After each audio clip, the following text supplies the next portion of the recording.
पहले नहीं बताते हो कि कितने लोग आओगे? पिछली बार बता दिए होते कि अपने भाई को भी लेके आऊंगा तो ज्यादा सामग्री लेके आया होता ना। हर बार मुझे अपना अंश काट करके देना पड़ता है। अब मैंने तुम्हारा और तुम्हारी पत्नी का चलो ठेका ले लिया, तुम्हारे भाई का भी ठेका मैं ही लूं। अब भगवान ने कहा लेके, अब आ रहा था तो इन्होंने कहा कि हम ही साथ चलेंगे, तो लेते आया। ऐसे कैसे लेते आया? बताना तो चाहिए था ना कि लेके आना है। चलो ठीक है, अब लेते ही आया हो तो ठीक है, इनको भी दे देता हूँ। दे दिया। अब बेचारा आज भी आधा पेट खा के आया तो बड़ा गुस्सा में था। या बस अब अगली एकादशी बताता हूँ इनको। ये जो इनकी आदत दिन प्रतिदिन बिगड़ती जा रही है ना। गुरुजी ने एक को कहा था पत्नी को लाए, भाई को लाए, क्या मैं इनके खानदान का ठेका लिया हूँ? अब की बार फिर 15 दिन बीता। गुरुजी से बोला गुरुजी अब की बार तो आप मुझे चौगुनी सामग्री दो। गुरुजी ने सोचा कि कितना खाता है भाई, मुझे तो लगता है कि ये सामान ले जाकर के बेच दे रहा है, यही है। गुरुजी ने सोचा चलो आज मैं देखता हूँ, स्वयं चलूंगा, आखिर ये इतना कैसे खा सकता है। मैं एक के बदले स्वयं बढ़ा के 2 का दिया, इसने फिर 3 का मांगा, फिर 4 का, ऐसे कितना खा रहे ये। आज गुरुजी ने सामग्री तो दे दी, लेकिन स्वयं सरयू किनारे स्वयं भी आए और एक पेड़ के पीछे छिपकर देखो ये करता क्या है। तो आज इसने क्या किया, आटा दाल सब्जी सब रख दिया, भोजन नहीं बनाया, वो गाने लगा राजा राम आइए सीता राम आइए मेरे भोजन का भोग लगाइए।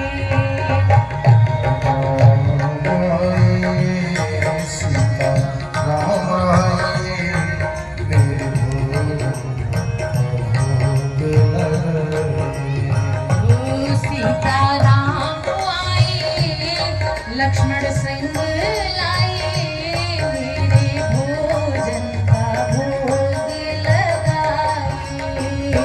सीता राम आए साथ गाए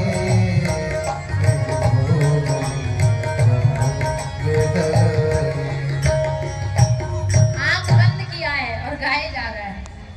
और उसके बाद जब गा लिया, भोग लगा लिया, तो आंख धीरे धीरे खोला तो देखा कि केवल राम जी नहीं है, पूरा राम दरबार आया है।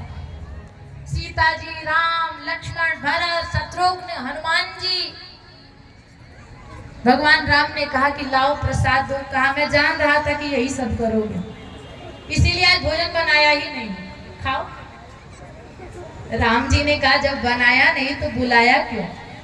कहा ठिकाना नहीं है ना कि कितने को लेके आओगे, इसीलिए आज बनाया ही नहीं हूँ। ये रखा है आटा, ये रखा है दाल, ये रखा है सब्जी, अकेले बनाओ? इतने लोगों का बनाओ?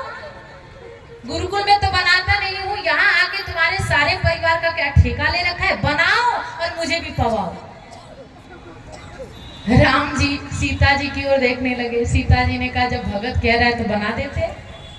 अरे हमें तो सब कुछ आता है।